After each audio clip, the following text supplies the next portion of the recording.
I'm pretty sure that the melted crowd will look upon this first site here and in no doubt think that it's been melted by something.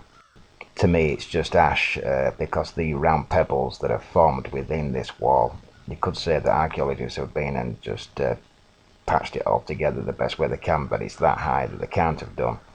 They have excavated up to about 10 feet of it, but all the large pebbles that's within this wall have not been put in there to stabilise it, right? In fact, it would weaken it because it would drop through and create holes in the wall.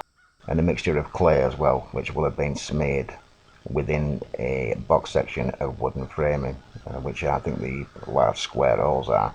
But I'm pointing out an area here at the back. If you look from the forest, we can see a hill. That's the first area that they excavated, and then the inner section, we can see that they've excavated it some more over the last few decades. I don't know much about this site at all. I only discovered it 2 days ago, so this is straight off the top of my head just as I'm looking at these images while I'm creating this video for you. When you look at the site, it's just a complete mess. I will zoom in as much as I can on this one here. I found it very difficult to find any material on this site, especially large images, anything that I can use on a video, because it's almost like these images were taken over a decade ago before we had decent quality cameras.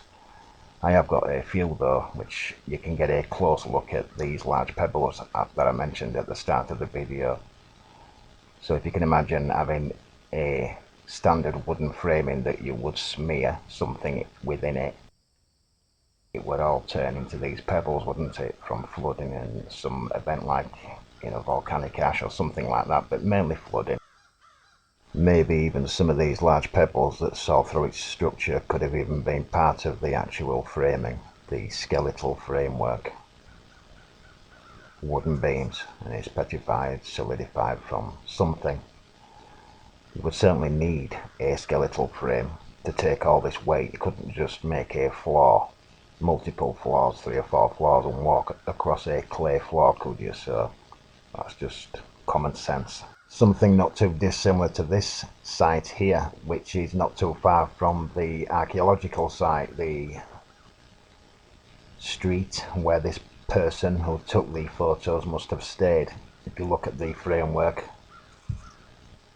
and what's been smothered in between it, imagine that going through some event and you would end up looking at something similar.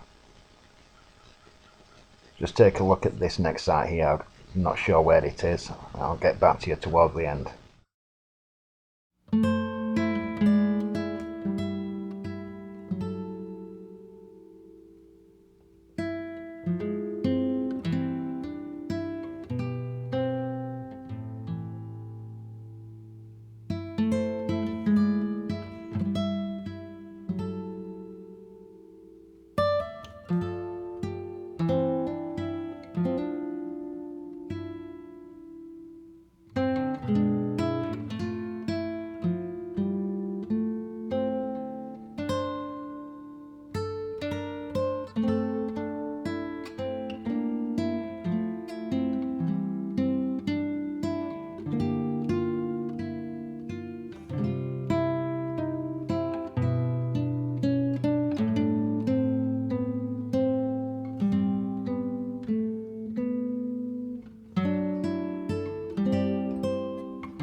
I do not think these strange triangle etch marks at the bottom of this picture are from it being carved from rock. It certainly was not. I think it's from archaeologists cleaning this area, this entire site when they discovered it, that's all. It appears that much of it did actually have lumps of metal in it, because this is indeed oxidization. It's like it was some sort of clamp. I'm pointing out square holes here where things might have fastened it to the wall. There's not much left of it.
Well, if you like that, ladies and gentlemen, and you want to help the channel moving forward, you can press on the link in a pinned comment, which will be in every video from now on.